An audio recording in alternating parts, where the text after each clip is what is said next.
और मध्य प्रदेश सरकार के साथ साथ उन मानववादी वकीलों को भी ये बताने का काम किया कि हम बहुत मजबूत लोग हैं, ये बता रहे। साथियों नमस्कार, ये नज़ारा ग्वालियर का है। यहाँ पर भीम आर्मी के राष्ट्रीय अध्यक्ष विनय रतन जी आ रहे हैं और यहाँ पर उनके आते ही पूरे ग्वालियर में जाम लग गया है। आप किस तरीके से देख सकते हैं, यहाँ पर रोड जाम हो चुकी है। यहाँ पर प्रशासन भी खड़ा आप देख सकते हैं। यहाँ पर बहुत कड़ी सुरक्षा के इंतजाम भी किए हुए हैं, क्योंकि आज भीम आर्मी के सभी कार्यकर्ता ग्वालियर में पहुंच गए हैं। यहाँ पर ग्राउंड में आप देख सकते हो किस तरीके से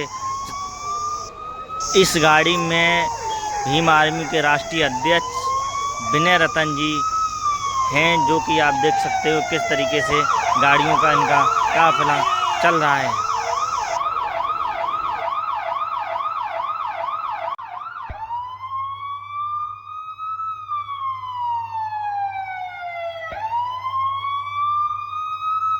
साथियों ये नज़ारा ग्वालियर का है। यहाँ पर ग्वालियर के ग्राउंड में भीम आर्मी के सभी कार्यकर्ता लाखों की संख्या में पहुँच चुके हैं।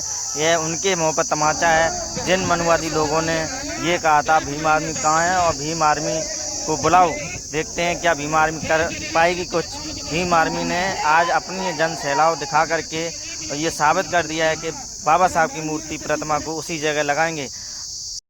इसी बीच में विनय रतन जी ने एसडीएम साहब को ज्ञापन दिया और अपनी मांग रखी कि मूर्ति को प्रतिमा को 1 महीने के अंदर लगनी चाहिए। अगर 1 महीने के अंदर नहीं लगी तो मैं इस प्रतिमा को मैं स्वयं लगाऊंगा आकर के, और हर चौराहे पर हर हाई कोर्ट में मूर्ति लगाने के काम करेंगे भीम आर्मी आजाद समाज पार्टी के लोग। भारत में न्याय भी जिंदा है, ये बताने का काम करेंगे।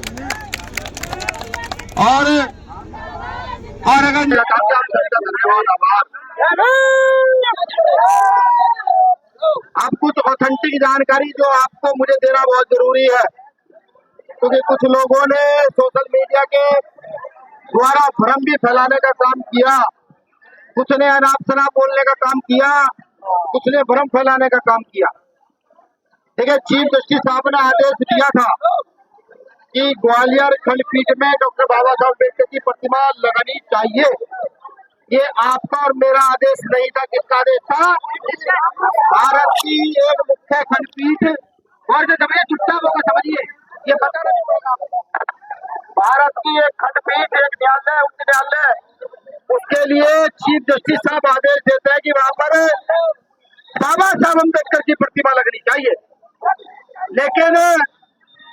लेकिन कुछ वकील उसका विरोध करते हैं कि यहाँ बाबा साहब अम्बेडकर की प्रतिमा नहीं लगनी चाहिए।